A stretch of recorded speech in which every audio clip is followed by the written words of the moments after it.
Hello, today is April 2nd, and this is a lawn that I have just aerated, seeded, and fertilized. This is a sodded lawn that was put in 2 years ago on a brand new house, and it's having some real problems now.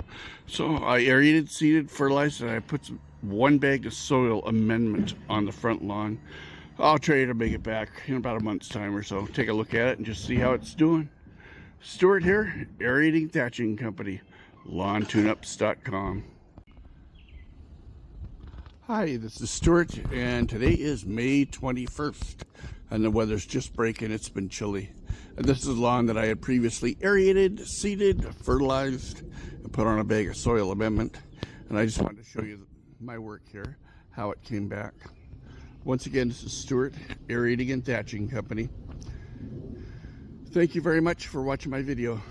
Thank you. Bye-bye.